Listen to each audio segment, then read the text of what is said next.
everyone, it's my turn to read the story today, and I'm going to be reading The Huge Bag of Worries by Virginia Ironside. And let's just have a quick look on the back and let us find out a little bit about the story. And it says, "Wherever Jenny goes, her worries follow her in a big blue bag.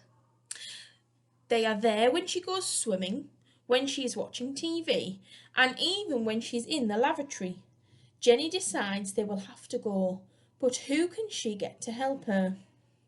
This funny and reassuring story will appeal to all children who have occasional worries." Now, boys and girls, I know that at the moment lots of children are worried because we're not at school and we don't know what's going to happen, but I promise you everything will be absolutely fine. Let's read this story and see what happens. Maybe you might have a worry bag that you want to get rid of.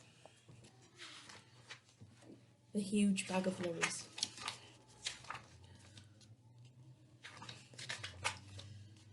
Jenny had always been happy. She had a lovely mum and dad, a great brother, well, most of the time. She had a best friend at school, and she liked her teacher. And then, of course, there was Loftus.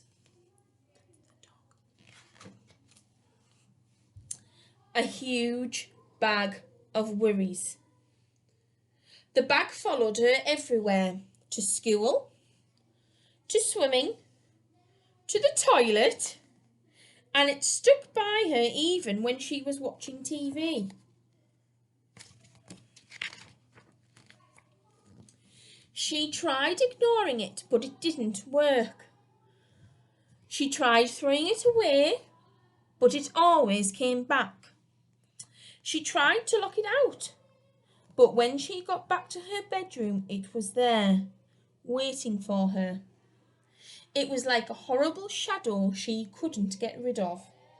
What could she do?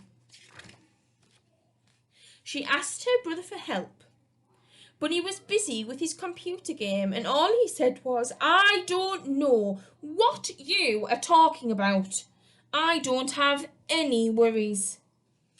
After that, she didn't feel like asking anyone else. She knew she'd only feel stupid. Mum would probably say, "You've got no worries, that's what I can see. You're a lucky girl. You've got your health, your friends, your family. What more do you want?" She decided not to tell her mum. She looks very, very upset here, boys and girls.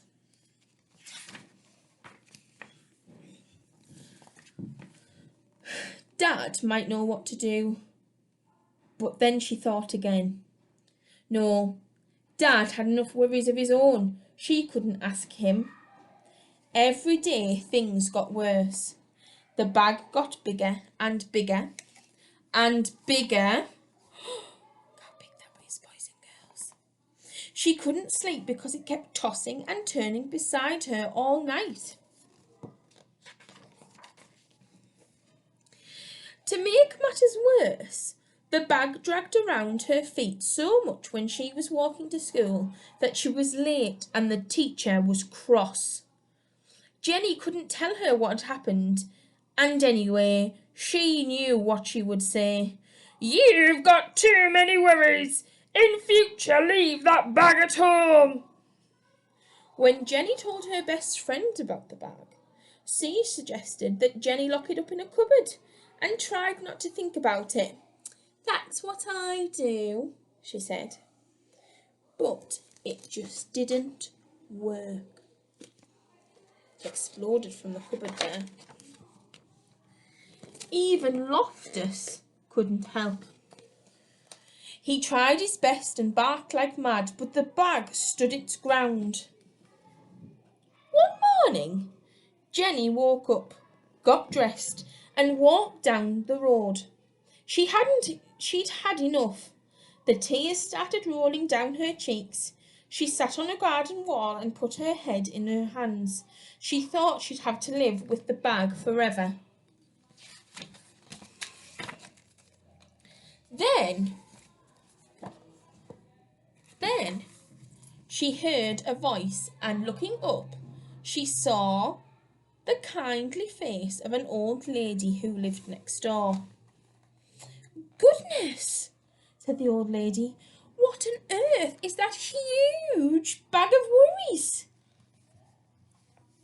Through her tears, Jenny explained how it had followed her for weeks and got bigger and just wouldn't go away.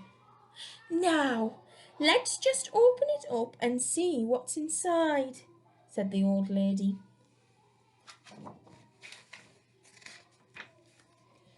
But Jenny said she couldn't.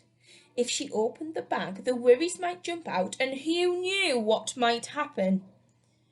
"Nonsense," said the old lady firmly. "There's nothing a worry hates more than being seen. If you have any worries, however small, the secret is to let them out slowly, one by one, and show them to someone else.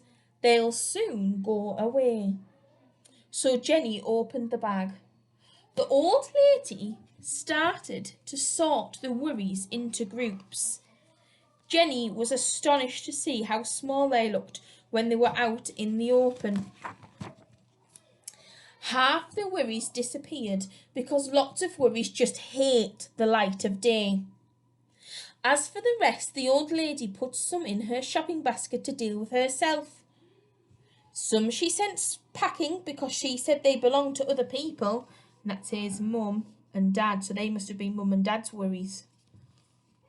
Some she just blew a kiss to, and some she said were worries that everyone had, even Jenny's family, her friends, and her teacher. And as for the bag,